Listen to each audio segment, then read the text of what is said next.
মানে যারা মোবাইল ব্যবহার করেন, সোশ্যাল মিডিয়া যেটি ব্যবহার করেন না কেন, Facebook, Instagram, Twitter, TikTok, imo, WhatsApp যেটি ব্যবহার করেন না কেন, আপনাদের জন্য অতি সতর্কবার্তা। জি হ্যাঁ বন্ধুরা, আপনারা যদি এই সামান্যতম ভুলটি করেন তাহলে আপনাদের সর্বোচ্চ 3 বছরের জেল এবং 5,000 রিয়াল পর্যন্ত জরিমানা করা হতে পারে।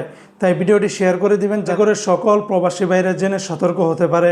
গতকালকে ওমানের একাধিক গণমাধ্যমে একটি নিউজ প্রকাশিত করা হয়েছে, যেখানে বলা হয়েছে যে ওমানে সোশ্যাল মিডিয়া ব্যবহারে নতুন একটি কড়া আইনি বার্তা দিয়েছেন ওমানের পাবলিক প্রসিকিউশন।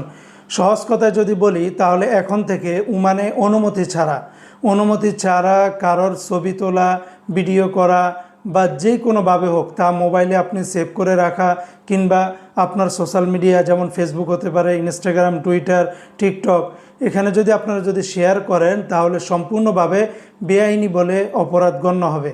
জি হ্যাঁ বন্ধুরা, কারণ আপনি কারো অনুমতি ছাড়া তার যে কোনো ধরনের ছবি, ভিডিও, এভরিথিং এগুলা যদি কারো আইডিতে শেয়ার করেন তাহলে সেটা সম্পূর্ণভাবে বেআইনি এবং অপরাধ। অনেক প্রবাসী হয়তো ভাবতে পারেন যে আমি তো জাস্ট শুধুমাত্র একটা মজার ছলে একটা ছবি বা ভিডিও পোস্ট করেছি, এতে আর এমন কি হবে।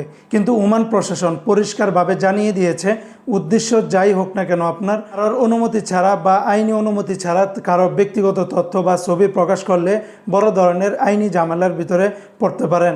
এমনকি আপনি যে তথ্য বা ভিডিও শেয়ার করছেন তা যদি পুরোপুরিভাবে সত্যিও হয়, তাও অনুমতি ছাড়া বা আইনি অনুমতি ছাড়া শেয়ার করলে তা সাইবার অপরাধ আইনের আওতায় পড়বে। আর এই আইন অমান্য করলে আপনাকে সর্বোচ্চ 3 বছরের কারাদণ্ড বা 5,000 ওমানি রিয়াল পর্যন্ত জরিমানা করা হতে পারে। তাই যারা ওমানে সোশ্যাল মিডিয়া ব্যবহার করেন, সোশ্যাল মিডিয়াগুলোতে কোনো ছবি কারো অনুমতি ছাড়া বা আইনি অনুমতি ছাড়া শেয়ার করার আগে অবশ্যই সাবধানতা অবলম্বন করবেন। তা না হলে আপনার একটু অসাবধানতার কারণে বড় ধরনের সমস্যার ভিতরে পড়বেন। তো সবাই ভালো থাকবেন, সুস্থ থাকবেন। আসসালামু আলাইকুম ওয়া রাহমাতুল্লাহ।